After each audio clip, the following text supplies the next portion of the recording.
Hey guys, it's Georgia. I've been promising to show you all some canning videos, and I was getting ready to make some sauerkraut. Well, I made one already. I'm just making a couple because it's something you can do anytime throughout the year that you can get your hands on cabbage. Honestly, now I prefer the fresh garden cabbage because it's so crisp and all that, but it don't make a hill of beans. It just feels better under your knife because once it's fermented, it loses that crispness anyway. So, I've got my cabbage started here, and I don't like mine cut real fine like you buy in the stores, and I also don't want to get a hold of a big long piece. So what I done was I kind of cut mine across, and then that controls the size of my kraut cut. And then I cut it real fine. Not real fine, you know what I'm saying.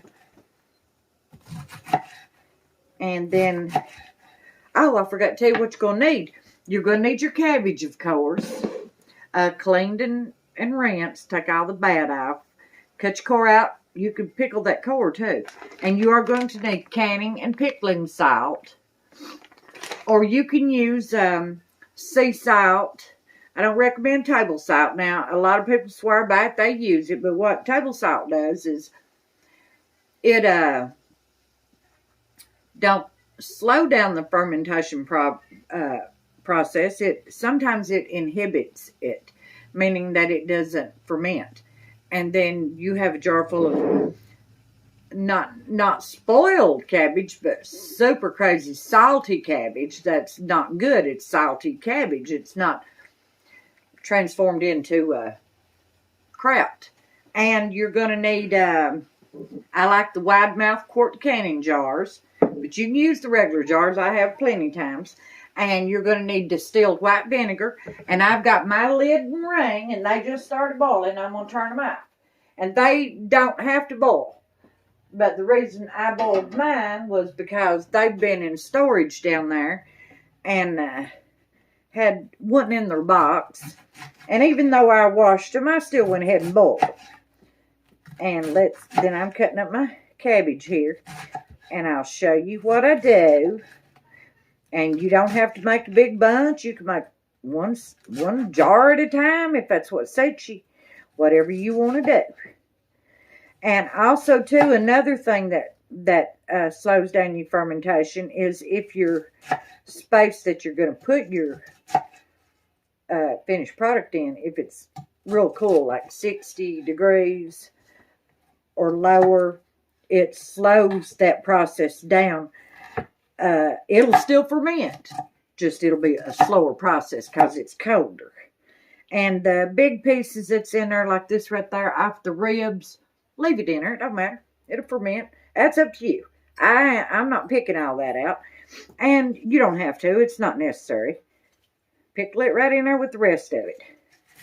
Now let me get this leaf there cut up.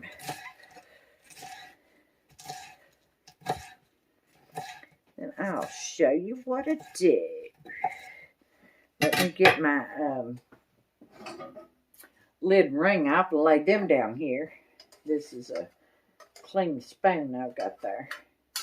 Like I said, this don't have to boil. I just boiled mine because it's hot. They've been in storage out of the box. So let's lay it right there. And now I need to boil some water. I'll pour that down the drain and rinse this out. And get me some more on.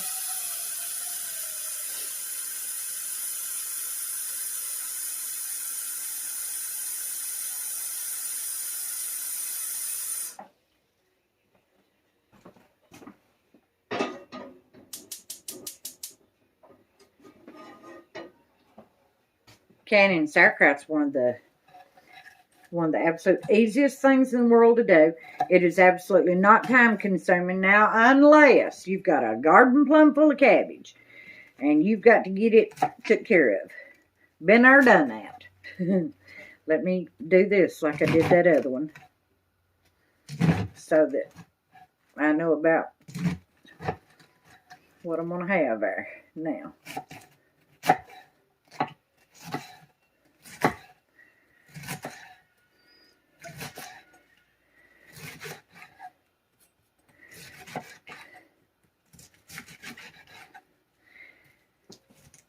And now you can also can kraut in a crock. And now when I can in the jar like this, I add water. But when I can in a crock, I don't add no water. What I do is as I cut up a cabbage head, because my crocks are huge, they're big old things. As I cut up a cabbage head the way that I want it, and I get it in there, I put a little bit of salt, a layer of salt in the bottom. Then I'll put a cabbage head cut up, and then I'll put another layer of salt. And I don't go crazy with it, and I don't measure it either. I don't want it to be so salty I can't eat it, because even after the fermentation process, if you put too much salt, you put too much salt. There ain't no coming back from that either. You'll get the hang of it. You make it once or twice, you'll see. And then I've got this big old wide spoon like this. The bottom of it is. It's shaped like a boat paddle, and it comes up. It's homemade. It was made for me. And I beat my cabbage down and keep working with it, and the salt and that process there has the cabbage release its water supply. The water comes out of it, so it makes its own juice. But now when I'm making something, there it went in the floor, small batch like this, I don't worry about that. I just add some water, and people will tell you that, well, you've ruined it putting water in it, this and that. I don't reckon I've ever ruined no kraut. Not that I can remember, but that's the beauty of getting a little older. You forget stuff like that. Whether by accident or design, I'm not here to talk about that. All right. Now you take your jar. Yes, it's clean. And start packing your kraut in it. I mean your cabbage. Start packing your cabbage in it. You'd be surprised how much this quart jar will hold, because you're going to press it down. And now you can massage this cabbage in a bowl, just the amount for this jar, and add your salt to it and work it up, just like I was talking about with the crock. But now I don't. I just do it this way and go on, because it works perfectly. It's delicious, and I'm happy with it. Let's see here. Get it in there.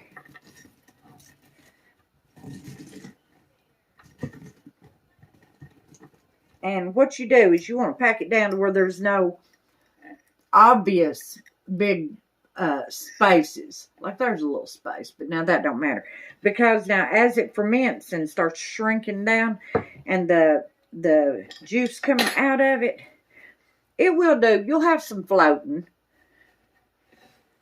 You'll have some space, but that don't matter. I mean, it's going to do that. That's just the natural process of it.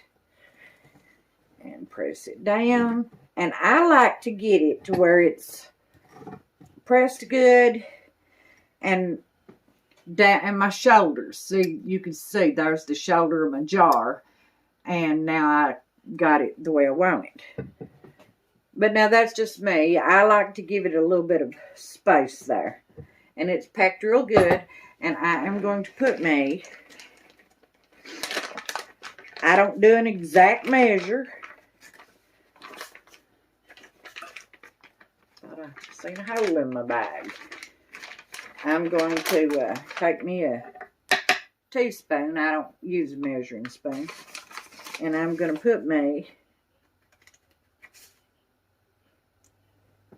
and you see it's a heaping spoon of salt, that pickling salt right on top.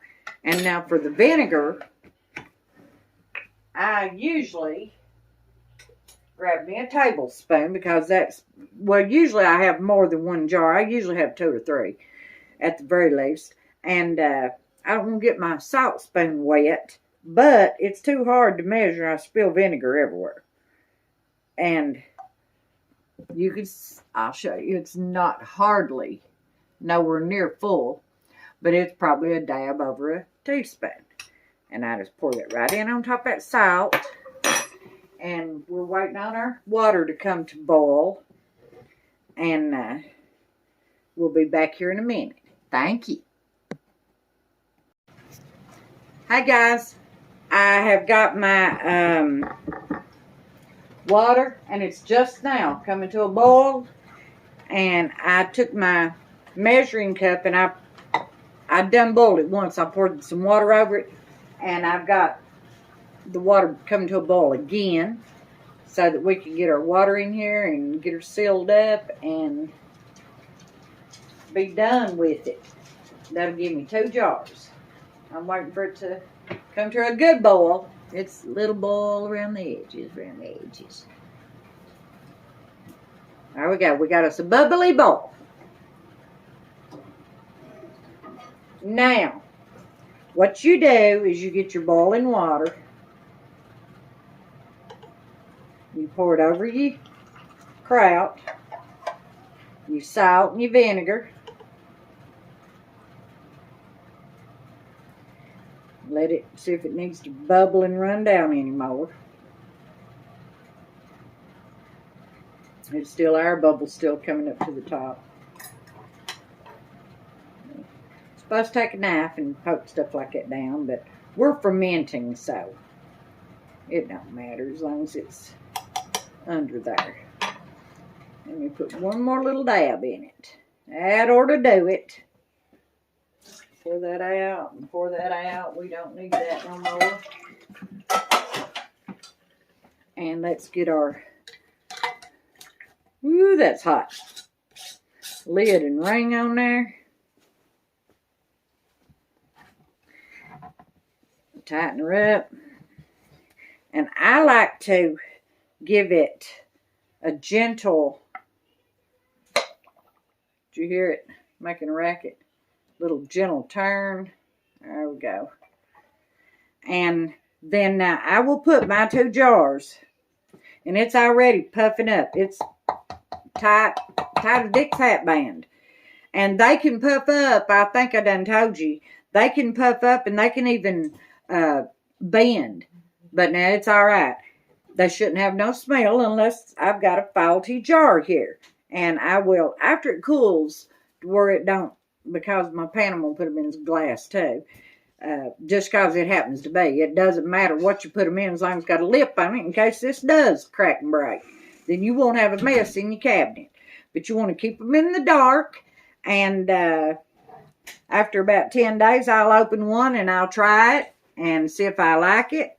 And if it's fermented to suit me, if it is, I'll cook with it. If it ain't, I'll put the lid back on and put it back in the refrigerator, or put it in the refrigerator to finish fermenting.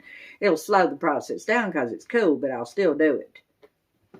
All right, then. I appreciate you guys, everything that you say and do, and I hate that it's took me so long to get around to doing what I told you I was going to do.